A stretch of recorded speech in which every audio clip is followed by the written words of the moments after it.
చెప్పండి. ఎవరు తప్పుగా తీసుకోరు అనుకుంటున్నాను.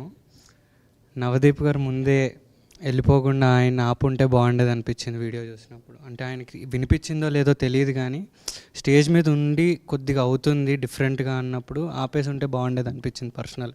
ఎవరైనా కానీ టీంలో వాళ్ళు. బట్ యాజ్ అ హీరోగా మిమ్మల్ని ఎక్కువ మేము చూస్తాం కాబట్టి మీరే ఎక్కువ అయి ఉంటారు మాకు. అందుకే ఎవరన్నా టీంలో ఆపు ఉంటే బాగుండేది అనిపించింది. అంటే ఒక మనిషి పబ్లిక్ ప్లాట్ఫామ్ మీద 30 years నుంచి మాట్లాడుతున్న మనిషి, ఆయనకు అనిపించింది ఎవరైనా వాళ్ళకి అనిపించింది వాళ్ళు చెప్తున్నప్పుడు అది తప్పో రైటో వాళ్ళకి తెలియాలి, వినే మనకు తెలియాలి. వాళ్ళ పర్స్పెక్టివ్ వాళ్ళకు ఉంటుంది, వినేవాడికి ఉంటుంది, అందరికీ ఉంటుంది. ఇప్పుడు నీ మాటని నువ్వు మాట్లాడుతుంటే నేను వెళ్ళి అడ్డు ఆపి నువ్వు తప్పు అని చెప్పడానికి నేనెవరిని? నీకు పర్సనల్గా నేనంటే ఇంట్రెస్టో లేదా మావాడు అనకపోవడం నాకు నచ్చలేదు అనే నీ ఎమోషన్ నేను అర్థం చేసుకోగలుగుతా. కానీ ఇప్పుడు క్లాస్లో ఉన్నావు నువ్వు, ఫర్ ఎగ్జాంపుల్ మీ టీచర్ ఏదో చెప్తుంటే ఒక పక్కన స్టూడెంట్ ఎవరో ఎక్కువగా మాట్లాడాడు, నువ్వు వెళ్ళి వాడిని ఆపుతావా? నువ్వు విని అసలు నీ నీ నీ పాయింట్ ఏంటో నువ్వు చూస్తావా అనేది ఉంటుంది కదా ఒకటి. ప్లస్ ఇప్పుడు ఒక షాకింగ్ విషయం విన్నప్పుడు నువ్వెలా ఫీల్ అయ్యావో నేను అలాగే ఫీల్ అవుతా మనిషిగా. ఇప్పుడు సమయం బట్టి సందర్భం బట్టి ఎవరి పర్స్పెక్టివ్ వాళ్ళు కరెక్ట్ లాంగ్వేజ్తో మాట్లాడాలి అనేది ఒక ఐడియల్ సొసైటీ, బాగుంటుంది అలా ఉంటే.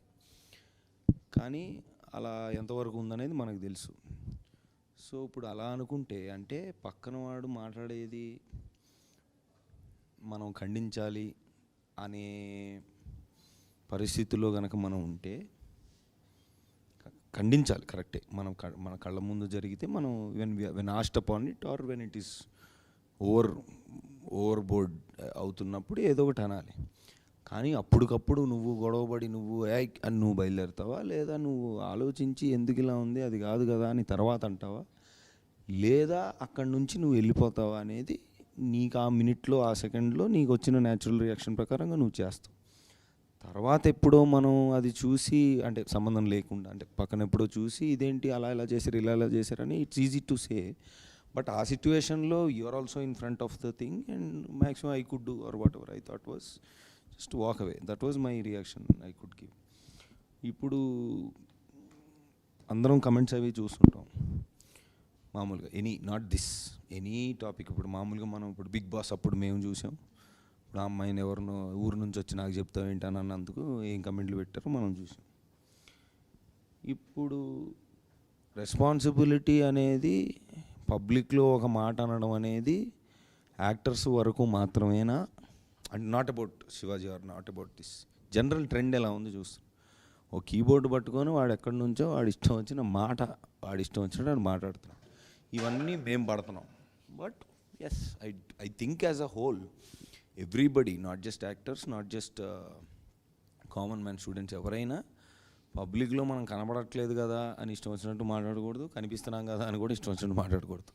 ఎవరైనా కొంచెం జాగ్రత్తగానే మాట్లాడాలి. But the responsibility should be shared equally I believe. ఆయన అక్కడ ఆ మాట్లాడంటే కామన్ మ్యాన్ వెనకాల కెమెరా ముందు నుంచి విజిల్స్ చప్పట్లు కొట్టారు, మరి వాళ్ళని ఏం చేయాలి మరి? సో ఏంటంటే ఒక మాట వినంగానే దాని ఇంపాక్టు వినంగానే అంటే ఇప్పుడు మీమ్స్ తోటి వచ్చిన problem, not memes I mean saying usual ఒరే బంటే అని మనం వింటున్నాం, ఒరే అదేంటది పావుదేదో వింటున్నాం. సో ఈ వైరాలిటీలో ఏమైపోయిందంటే ఒక మాట ఒక సరదాగా పదే మనం విన్నప్పుడు అది కామెడీయా సరదానా ఏంటనేది మనకు తెలియట్లే. ఇప్పుడు అది ఎందులో ఇప్పుడు అది ఎక్కడో స్టార్ట్ అయింది, సామాన్లు బాగుండాలని ఏదో స్టార్ట్ అయింది. ఇప్పుడు వాడు ఏం ఉద్దేశించి అన్నాడనేది మనకి తెలుసు. ఇప్పుడు ఒక మగాడిగా నేను ఆ మాటని అమ్మాయిలు ముందు అంటే అది బూతు 100%, అసలు మామూలుగానే బూతు, దట్ కాంటెస్ట్ ఈజ్ అ బూతు. ఇప్పుడు బయట మాట్లాడుకుందాం మనం, అమ్మాయిలు ఉన్నప్పుడు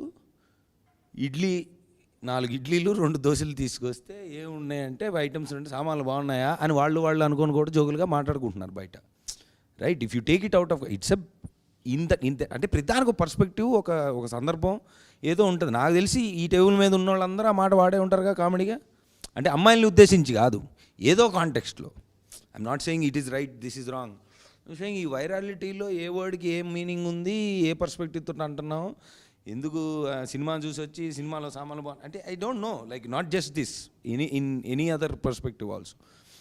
సో అదొక విచిత్రమైన సిచ్యువేషన్లో ఉన్నామని నా feeling.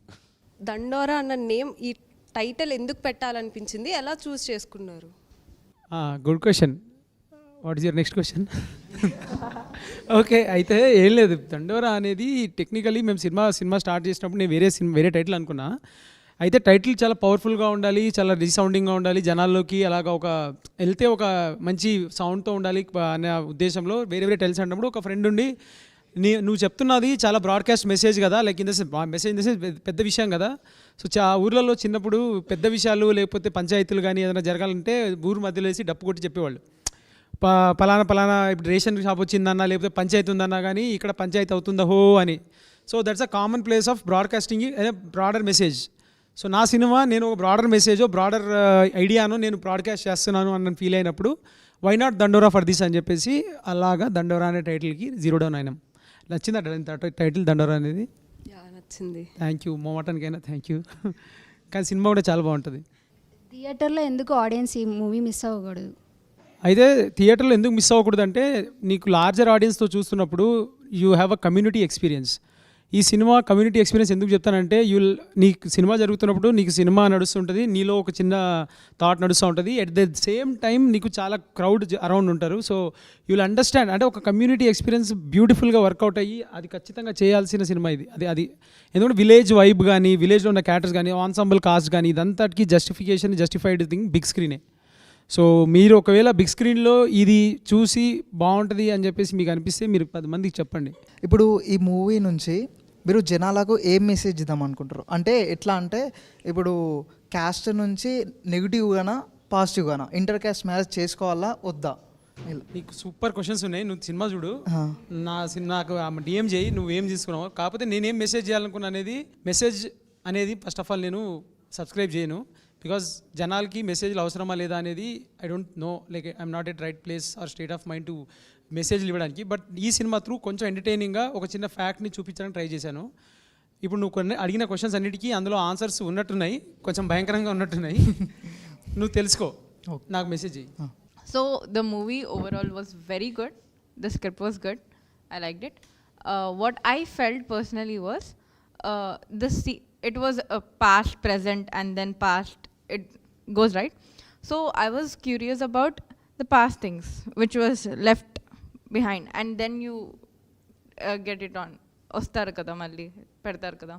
So until then, the scene comes.